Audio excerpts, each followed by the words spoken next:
First time when we came, we brought an anesthetic team. This is for a general thing that usually mechanically we are in touch with the major teams like urology and gynecology. And we may miss some of the things happening in your discipline. Please be proactive, write to us. If your anesthesia people would like to participate, if there is any robotic related pathology or something, please be as our messengers, and we are very open to it because we really want to give a broader platform. And next time, I think it's very important to really think of anesthesia and hemodynamic changes. A lot of work has been done. So I think it's a good initiative, but next time I would like that if there is something very specific, we would like to invite your people. Thank you, Sangeeta. And it's a great pleasure that we anesthesiologists have a lecture in the Surgeon Symposium. I do remember even in the laparoscopy meetings which Dr. Chaubey used to have, he always used to have an anesthesia session. So I'm so glad that now we've included it here as well. And for this topic, I'd like to invite Dr. Sangeeta, and she would be giving her experience in anesthesia for robotic surgery, which of course is a very, very important part. I'd like to thank the organizers for, including us anesthetists as a part and to give us a chance to speak in front of the surgeons. I would basically be presenting, our data, like how we started the robotic surgery services at Medanta, what were the challenges we faced, and then my colleague will sum it up with an audit of the, non-surgical complications that we have faced in the 1,000 cases which we have done so far. So anything that is created needs to evolve if we need to get maximum benefit out of it. We at Medanta Vattikuti started our robotic program in February 2010, and the first surgery that we did was a radical prostatectomy. We were skeptical to start with, so initially when we started, I think we put a central line and an arterial line in all our prostatectomies. Then as we started getting more confident, we've started doing away with those lines, and now I think it's a very selective use limited to the patient. We also did not have a very clear idea or protocol as to how safe that patient would be with the 40-degree steep Trendelenburg position. What would be the amount of fluid restriction that is necessary and can be practiced safely? And what should we compromise, especially with the pneumoperitoneum and that steep Trendelenburg position? If the patient starts desaturating, should we keep an eye on the airway pressure that is important, or should we play with the minute ventilation or the end-tidal carbon dioxide? So I think the robotic technology is one of the greatest advances which has really brought into the limelight that how important teamwork, OT planning and coordination amongst the surgeons, the surgical assistants, the nurse, the anesthetists and the technicians is. Because if that is there in place, especially in a high volume multi-speciality center, we really do not waste time in docking the robo so that at the first go the robo is docked properly. We do not waste too much time to position the patient, and that is the patient is positioned safely also, and he's we've taken care that there is adequate padding, and so he will not have any nerve injuries. He does not slip once he is positioned. And also we know once whether it's a TORS or it's a RATS or it's a pediatric patient, so whether we have to move the patient or we have to move the table, we have to see all those alignments are also in place. So this planning and coordination, according to a recent study which was published in the Indian Journal of Urology, has seen that we can really cut down on the OT setup time significantly. That is, the non-operative OT time can come down drastically if we have one team which is doing this work regularly and on a routine basis. Secondly, there is definitely better utilization because your turnover time is reduced and you can do more cases in a day. And also it is vital in reducing the rate of complications, especially in infections, if you are reducing your OT time. We still had our reasons to be skeptical because there were things we were made to do which we had not really either read before or even thought about. We had to maintain that patient in this position for 4 to 5 hours, and then after 10 minutes of skin closure, tell him to wake up and open his eyes for us, which we have over 400 to 500 cases mastered that art because we have now started using shorter acting anesthetics, anesthetic agents like fentanyl, use of propofol and desflurane as inhalational agents. So now we can do this safely and reproduce it in all our patients. we could maintain a patient with major fluid restriction during the first couple of hours of our surgery. So now routinely we only infuse 1 liter of crystalloid over 3 to 4 hours in all our patients who are undergoing any surgery in the steep Trendelenburg position. We can put an expanding force of 45 millimeters of mercury on our alveoli and still not rupture them. We were very skeptical initially with the high airway pressures which we were getting because of the pneumoperitoneum and the steep Trendelenburg position.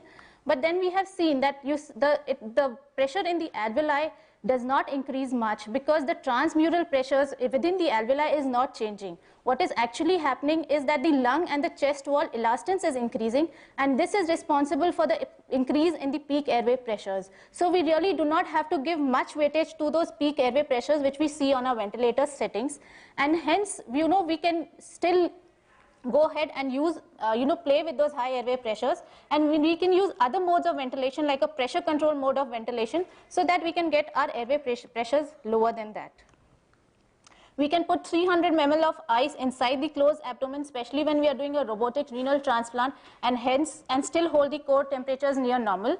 And this further emphasizes and stresses the need that how important temperature monitoring and maintaining that body temperature near normal, especially if you are doing a robotic renal transplant. A kidney transplant can be done with as little as 15 ml of fluid per kg per hour without any adverse effects on graft function. Traditionally, what all of us were taught is that yes, we have to give IV fluids in the range of 20 to 30 ml per kg per hour intraoperatively to maintain the CVP and to have a good graft function postoperatively. But yes, when we are doing kidney transplants robotically, we have been able to do them with much less fluids, with 15 ml per kg, and get good results also. We cannot access our patients during the procedure. So how can I tell the surgeon that the patient is doing fine? And not, just by seeing the monitor, but yes, we are able to do so. We need to wait for 20 to 30 seconds before we start CPR in any arrest situation, whereas all of us were taught that time is muscle and we have to be as fast as we can. And we ourselves have faced such an eventuality when we had a cardiac event in a patient undergoing thoracic surgery, because in thoracic surgery, hemodynamic compromise is quite common. So there was decreased venous return and acute cardiovascular collapse. This may be also because of the internal retractor that is being used. But in one of our patients undergoing robotic thymectomy, he developed a sudden increase in the intrathoracic pressure, which led to bradycardia and asystole for less than 1 minute, and he was revived after an emergency thoracotomy. The reason for this was he had developed a contralateral tension pneumothorax. So we had to immediately, stop the surgery, turn over the patient, and put a drain on the opposite side, and that is how the patient was revived. Another important thing that we realized over here was, especially if you have a multi-speciality robotic program, it is extremely important to know what your encephalator settings are when you're switching over from a urogyne case to a thoracic case or maybe to a pediatric case. Because your settings may be set at 15 or 20 for a urogyne case, but when you go to thoracic cases or pediatric cases, the encephalator limits have to be lowered down back to 6 or 8. Otherwise, this is one of the reasons which may have been responsible for the contralateral tension pneumothorax in this patient. So we made the robo, but in turn the robo has made us wiser. Can we improve further? Yes, we can definitely do that. In all our patients undergoing robotic surgery in the steep Trendelenburg position, we are using ultrasound assessment of the optic nerve sheath diameter. This optic nerve sheath diameter is a surrogate marker of the intracranial tension. A value of less than 5 millimeters corresponds to an intracranial tension to less than 20 millimeters of mercury. So, when we keep taking serial readings throughout the procedure, and at any time, if the value is more than 5.8 to 6 millimeters, we know that the intracranial tension is really high. So we then have to use modalities which will help us to reduce this intracranial tension, maybe by reducing the N-tidal carbon dioxide using propofol infusion. We have changed from static parameters which were initially used like the CVP or the pulmonary artery catheters for our monitoring. We have switched to dynamic parameters which are the need of the hour. We use dynamic monitoring in all our patients who have any major cardiovascular compromise. This helps in better administration of fluids, inotropes and vasodilators.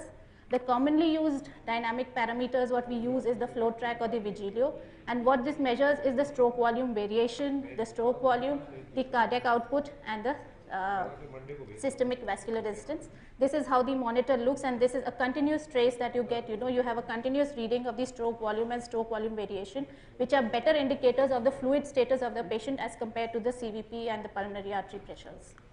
We have started using a different device for monitoring our neuromuscular function, especially in patients who are myasthenic and undergoing thymectomies, because in the dark room, we cannot access the patient, so we cannot measure the train of 4, which is, we need to do that to know when to give the muscle relaxant or not.